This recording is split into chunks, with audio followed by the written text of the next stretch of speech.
Hey friends, and welcome back to my channel. I'm so excited that you decided to come back and join me as we learn a little bit more about the different divisions of the NCAA and what kind of recruiting rules that there are for the different coaches in those different divisions. Okay, first let's start with the basics. What does NCAA stand for? Well, the NCAA stands for the National Collegiate Athletic Association. Next, the most important thing is eligibility requirements. This is super important, and the NCAA takes athletic eligibility very seriously. Pretty much, to be eligible to play in the NCAA as a college athlete, you need to be an amateur athlete, meaning that you cannot have been a professional athlete before you got to college. If you accepted money to perform in your sport before you got to college, you are considered a professional athlete. There's a lot more about athletic eligibility and amateur status that I'm going to talk about in this video, and I don't really know all that much about it because I'm not a compliance officer, but I have the link down below for you guys to check and make sure you know what's going on and if you're going to be an eligible athlete or not. So now we're going to go into a little bit more about what are the differences between Division 1, 2, and 3 for college athletics. The biggest, most stereotypical difference between the divisions is the size of the school. Normally, Division 1 schools are much larger and have much more competitive athletics than Division 2 and Division 3 schools. Division 1 schools are normally the giant schools that have the stadiums full of people and just all that crazy stuff, college game day. Those are normally your Division 1 schools. Division 1 schools are able to give athletes athletic scholarships to come play at their schools, meaning that they can get money off tuition, room and board, or maybe even go to the school for free and have extra perks like free books and stuff just because of how good they are at the sport. So that's why a lot of people have the dream of playing at Division 1 schools, because they want that scholarship money. And I don't blame them. I got scholarship money and I was super blessed and humbled, and I still don't understand how that happened. Division 1 athletes have a big stereotype for being the most in shape, hardcore, dedicated, talented athletes because it's so competitive to get there in the first place. But if you're watching this right now and you're like, wow, I could never be there, I could never be a Division 1 athlete, I'm on the other side of it, and I still think that, I could never get there, I could never be a Division 1 athlete. It really just is about believing in yourself, working hard, and being the hardest worker in the gym, on the court, on the field, everything. On to Division 2. Division 2 schools are normally slightly smaller. Division 2 schools can also give athletic scholarships. For more information, look below at the link that I've attached from the NCAA website. Division 3 schools are not able to offer athletes athletic scholarships, but that's not a bad thing. I actually think that the competition at Division 3 is very unique because every single person on the court is there because they love the sport. They don't have a financial obligation like some athletes at Division 1 and Division 2 schools, so they're there just to have fun and compete and be the best that they can. So what division do I recommend you should play for? You should play at the school no matter what division that is the best fit for you financially, academically, and just what team you click the best with.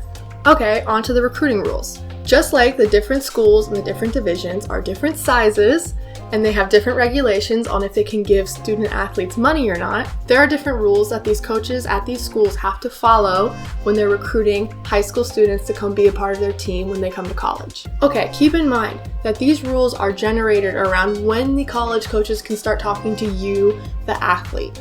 You, as the athlete, should be reaching out to as many colleges and schools as you want to that you think might be a good fit. There's no rules saying that you can't email them, that you can't call them, that you can't leave a voicemail.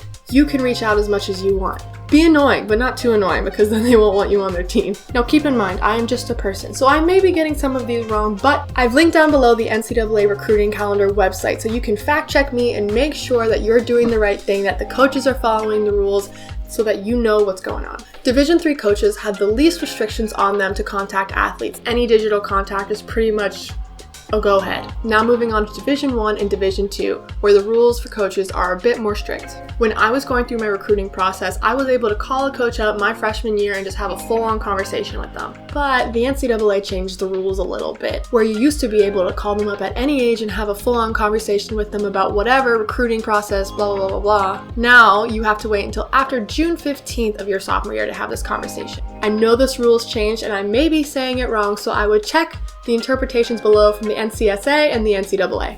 So for Division 1 and Division 2 schools, coaches can start contacting athletes regarding recruiting after June 15th of their sophomore year. This means calls, texts, emails, etc. This June 15th date is also the day when coaches can start extending verbal offers to these athletes. Keep in mind though that at any time, Division 1, 2, and 3 coaches can send athletes recruiting questionnaires, camp invites, NCAA materials, and other things that are just not athletic related, like school publications and general admission stuff. What about campus visits? Well, for Division 1, you're able to go on an official or unofficial visit after August 1st of your junior year. Division 2 has the same rules as Division 1. You can start going on them August 1st before your junior year. What's the difference between an official and an unofficial visit? Well, an unofficial visit is just going for the day, getting a tour around by the coach, stopping by like the gift store, all that kind of fun stuff. It's like a 4-hour, 2-hour, it's a one-day thing. Official visits are when you stay overnight with the players on the team. Those official visits can be really helpful if you're trying to decide between 2, 3, 4, 5, whatever schools. It gives you an opportunity to vibe with a team, to maybe see a practice. But once again, there are a lot of rules around official visits, so I would check them out down below, and if I forget to put the link, just Google NCAA recruiting official visit rules. Going on unofficial visits was super fun in my college recruiting process. You got to learn a lot about a ton of different schools, and I recommend going on as many unofficial visits as you can because there's no limit to how many you can go on. You can read a lot about a college online, but I don't recommend committing to a school unless you've actually been there, gotten to see the coach face to face, maybe even some of the players face to face, and getting to just see if you like the campus, the climate, the size, everything. Well, in the first place, Elise, how do I figure out what school I want to talk to? Well, that's a great question, invisible person. Good thing I just made a video about that you should totally check out. And lastly, there are these things called dead periods and quiet periods. Dead periods are when college coaches cannot talk to prospective college athletes at all, and quiet periods are just when those athletes can't come to campus for official or unofficial visits. The dates for those fluctuate, and honestly, I don't keep up with them, but look down below. Right now we're in a quiet period because no one's allowed to do in-person recruiting due to COVID-19. So that's fun. But make sure you're calling the coaches, get working on your highlight video, and stay relevant. And that's it, I think. And if not, the NCAA website is down there to help you guys out. Thank you guys so much again for coming and joining in. Make sure to like and subscribe. If you haven't already, check me out on TikTok, Elise Dumo, Spotify, Elise Dumo, Instagram, Elise Dumo, and Etsy, Sailor Rose Studios. Make sure to check back again next week. We have a great video up and coming for you, and I'll see you guys later.